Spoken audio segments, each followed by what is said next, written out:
Seja bem-vindo ao DRN Audiolivros. Se não for inscrito ainda, peço que se inscreva no nosso canal. Acompanhe os nossos audiolivros aí. A gente tem bastante conteúdo. Se você deseja um livro e não tiver no canal ainda, deixa nos comentários aí que eu sempre faço uma lista e tento ir atrás assim que possível. Se quiser nos dar uma força, a gente tem o Apoia-se, o Seja Membro e também o Pix. Sempre fica na descrição do canal e na descrição dos vídeos. E muito obrigado por estar acompanhando a gente nessa jornada. E vamos para as nossas leituras. 11. Sujeira e chiclete. Lavínia trouxe o bastante para o Senado inteiro. Como saber se é sonho ou pesadelo? Se tiver um livro pegando fogo, deve ser pesadelo. Eu me vi no salão do Senado romano, não a enorme e famosa Câmara da República ou do Império, mas o antigo salão do Senado do Reino Romano. As paredes de tijolos de barro tinham uma pintura mal acabada, branca e vermelha. O piso imundo estava coberto de palha. O fogo dos braseiros de ferro soltava fuligem e fumaça, escurecendo o teto de gesso. Não havia mármore refinado ali, tampouco seda exótica ou o tom roxo imperial. Era Roma em sua forma mais antiga e crua. Apenas fome e maldade. Os guardas reais usavam armadura de couro curado por cima de túnicas suadas. As lanças de ferro preto tinham um polimento rudimentar. Os elmos eram feitos de pele de lobo. Havia mulheres escravizadas ajoelhadas ao pé do trono, que era uma placa de pedra grosseiramente talhada e coberta de peles. Dos dois lados do aposento havia bancos rústicos de madeira, as bancadas dos senadores que se sentavam ali mais como prisioneiros ou espectadores do que políticos poderosos. Naquela era, os senadores só tinham um poder: votar em um novo rei quando o antigo morria. Fora isso, deveriam aplaudir ou se calar, conforme requisitado. No trono estava Lúcio Tarquínio Soberbo, o 7º rei de Roma, assassino, conspirador e capataz de escravos. Gente boa mesmo. O rosto dele era como porcelana úmida cortada com a faca de carne, boca larga e com os dentes brilhantes, repuxado em uma careta torta. Maçãs do rosto proeminentes demais, nariz quebrado e cicatrizado em um zigue-zague nada harmônico. Pálpebras pesadas, expressão desconfiada e cabelo comprido e seco que parecia argila com respingos de chuva. Alguns anos antes, quando assumiu o trono, Tarquínio foi elogiado por sua aparência viril e sua força física. Cegou os senadores com lisonjas e presentes. Acomodou-se no trono do sogro e persuadiu o Senado a confirmá-lo como novo rei. Quando o antigo rei entrou correndo para protestar que ainda estava, ora, bem vivinho, Tarquínio o pegou como se fosse um saco de nabos, o carregou para fora e o jogou na rua, onde a filha do antigo rei, esposa de Tarquínio, passou por cima do infeliz pai com a carruagem, sujando as rodas com o sangue dele. Um adorável começo para um adorável reinado. Então, Tarquínio carregava o peso dos anos. Estava corcunda e mais corpulento, como se todos os projetos de construção que ele obrigou seu povo a fazer tivessem sido empilhados sobre seus ombros. Usava a pele de um lobo como um manto. Sua veste era de um rosa escuro manchado e era impossível saber se havia sido vermelha e depois respingada com água sanitária, ou se havia sido branca e depois respingada com sangue. Com a exceção dos guardas, a única pessoa de pé na sala era uma idosa de frente para o trono. A capa de tom rosado e capuz, o porte robusto, as costas curvadas pareciam uma espécie de caricatura do próprio rei.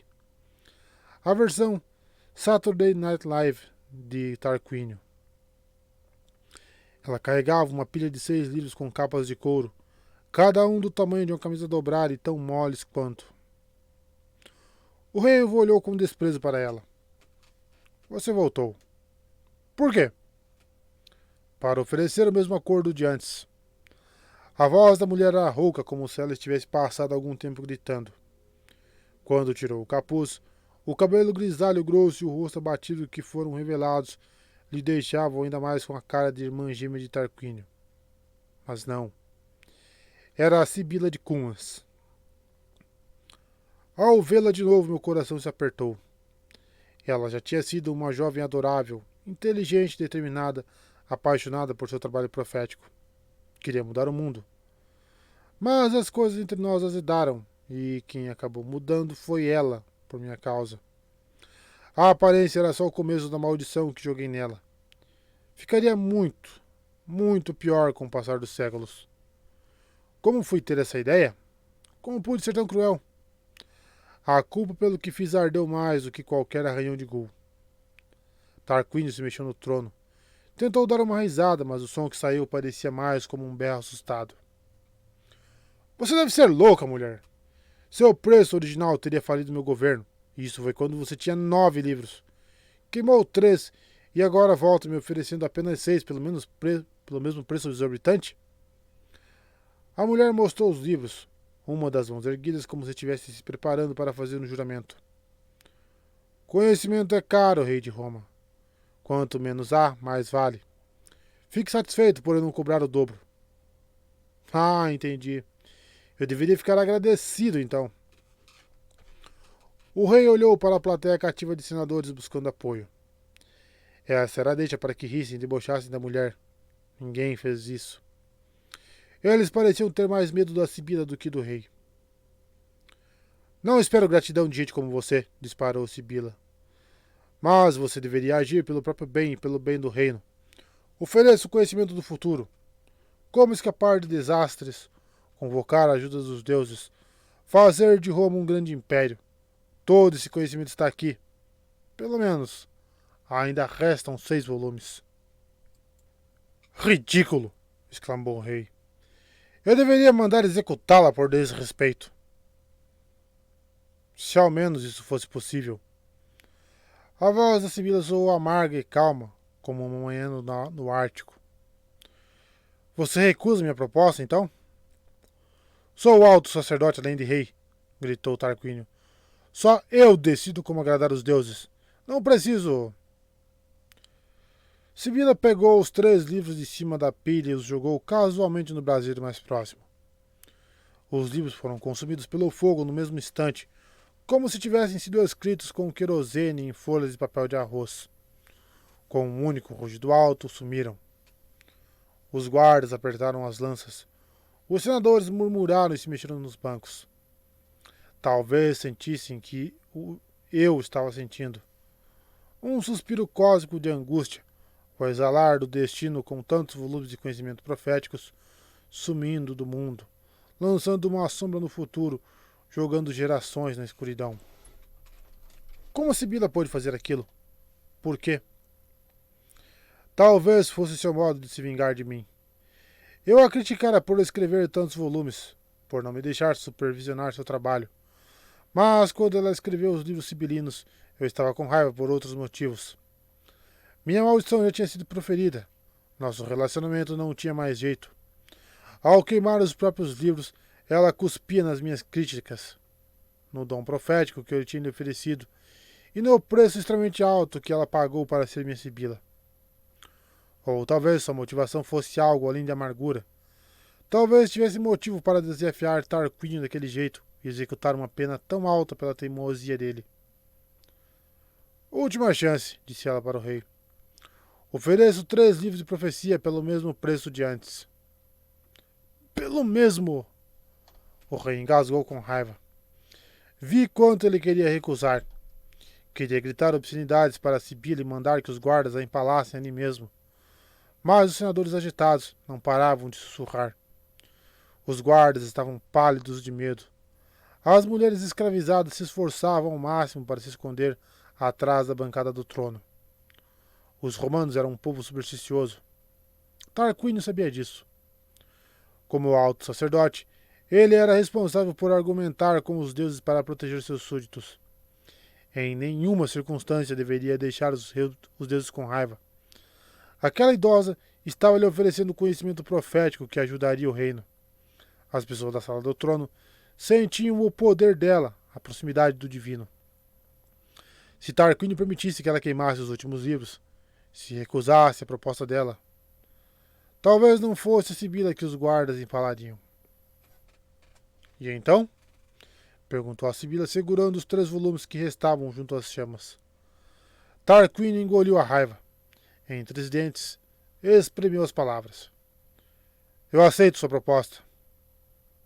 Que bom, disse a Sibila, sem qualquer sinal de alívio ou decepção no rosto.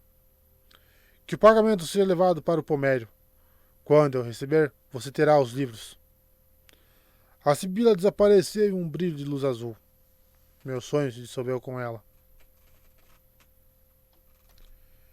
Vista seu lençol. Meg jogou uma toga na minha cara, nem de perto o melhor jeito de ser acordado. Pisquei, meio grogue. O cheiro de fumaça, palha mofada e roubando suados ainda no nariz. Uma toga? Mas não sou senador. Você é honorário, porque já foi um deus ou sei lá o quê. Meg fez beicinho. Eu não posso usar um lençol. Uma imagem horrível me ocorreu. Meg com uma toga nas cores do semáforo, sementes de plantas caindo das dobras do tecido. Ela teria que se virar com a camiseta de unicórnio purpurinada. Bombilo me lançou o seu habitual olhar mal encarado de bom dia quando desci para usar o banheiro do café. Eu me lavei e troquei as ataduras com um kit que os curandeiros tiveram cuidado de deixar no nosso quarto. O arranhão do Gul não parecia pior, mas ainda estava inchado e vermelho. Ainda ardia. Era normal, né? Tentei me convencer de que sim. Como dizem por aí, médicos deuses são os piores pacientes deuses. Eu me vesti, tentando lembrar como amarrar uma toga e refleti sobre as coisas que aprendi com meu sonho. Número 1. Fui uma pessoa horrível que arruinou vidas. Número 2. Não havia uma única coisa ruim que eu tivesse feito nos últimos 4.000 anos que não voltaria para me morder no Clunis, e eu estava começando a achar que merecia. A Sibila de Cumas. Ah, Apolo. O que você tinha na cabeça? Infelizmente eu sabia o que tinha na cabeça. Uma bela jovem com quem eu queria ficar, embora ela fosse minha Sibila. Mas ela foi mais inteligente do que eu, que, sendo um péssimo perdedor, a amaldiçoei. Não era surpresa que eu estivesse, então, pagando preço, procurando o rei romano do mal para quem ela vendeu os livros sibilinos.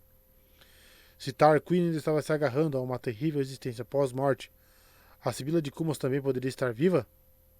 Estremeci só de pensar em como ela estaria depois de tantos séculos e em quanto seu ódio por mim teria crescido. Uma coisa de cada vez.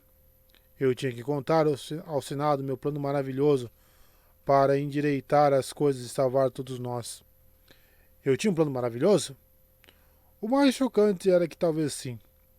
Ou pelo menos, o começo de um plano maravilhoso. O sumário maravilhoso de um plano.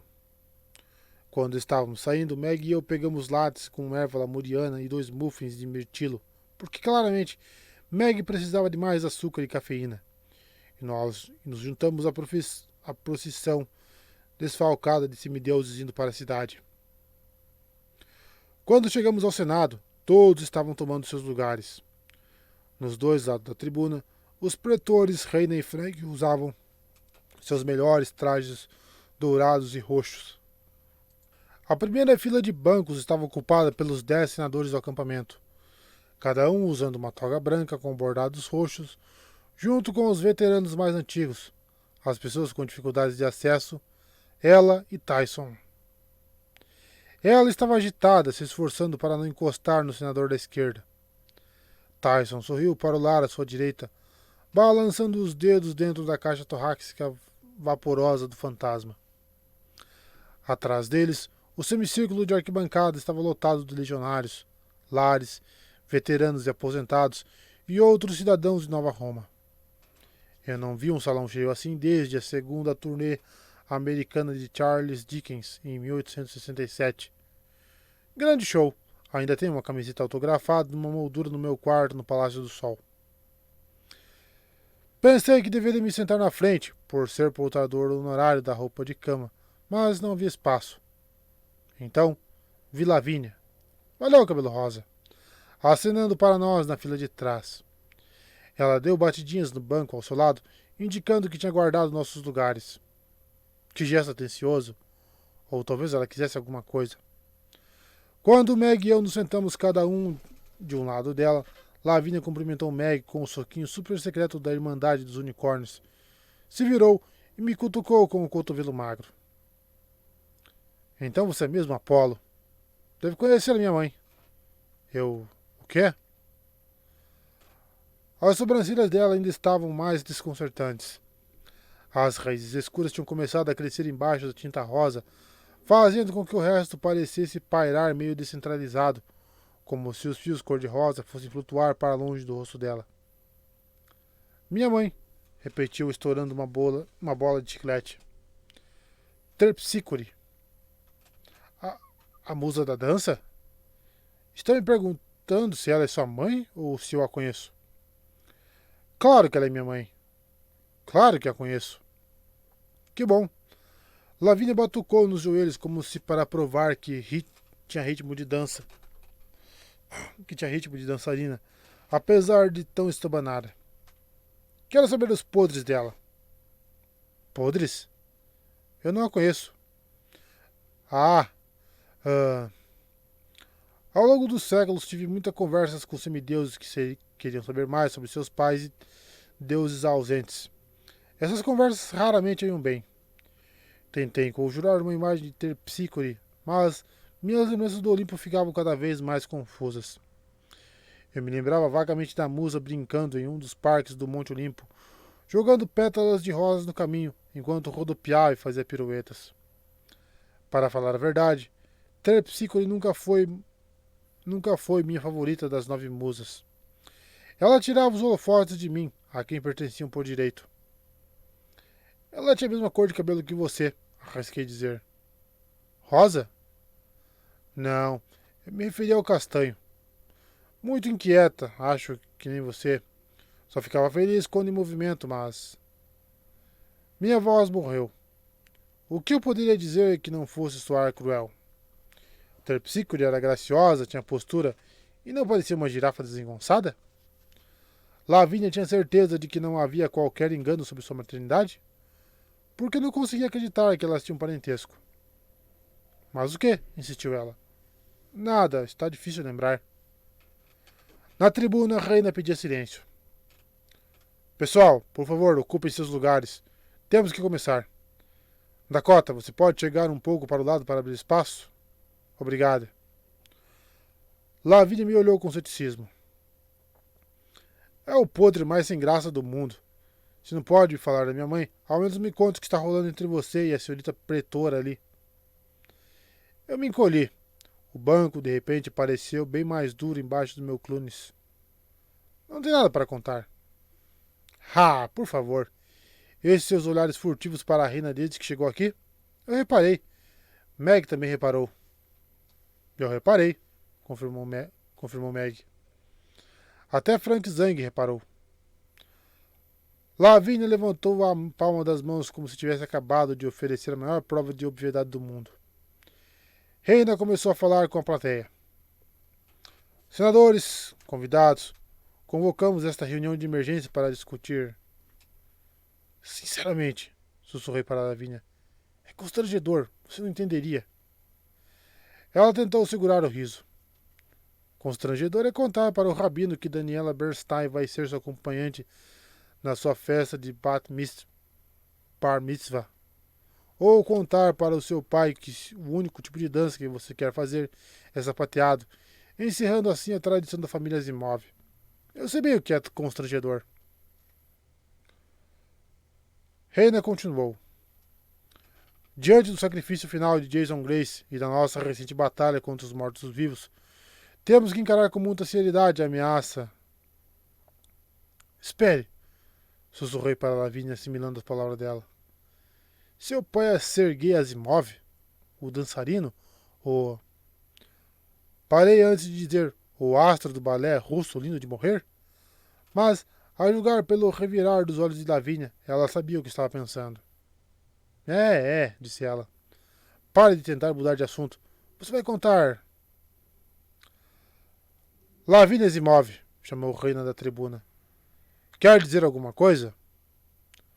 Todos os olhares se voltaram para nós. Alguns legionários deram risadinhas, como se não fosse a primeira vez que chamavam a atenção de Lavínia durante uma reunião do Senado. Ela olhou de um lado para o outro e apontou para si mesma, como se não soubesse com qual das muitas Lavínias Asimov Reina poderia estar falando. Não, senhora, tudo bem aqui. Reina não ficou muito contente ao ser chamada de senhora. Reparei também que está mascando chiclete. Doce o suficiente para o Senado todo? Quer dizer... Lavínia tirou vários pacotes de chicletes do bolso, olhou para a multidão e fez uma estimativa rápida. Talvez? Reina olhou para o alto como se perguntando aos deuses. Por que eu tenho que ser a única adulta no salão?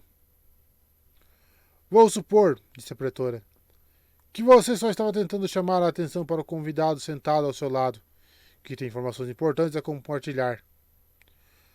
Lester Papadoulos, levante-se e fale com o Senado.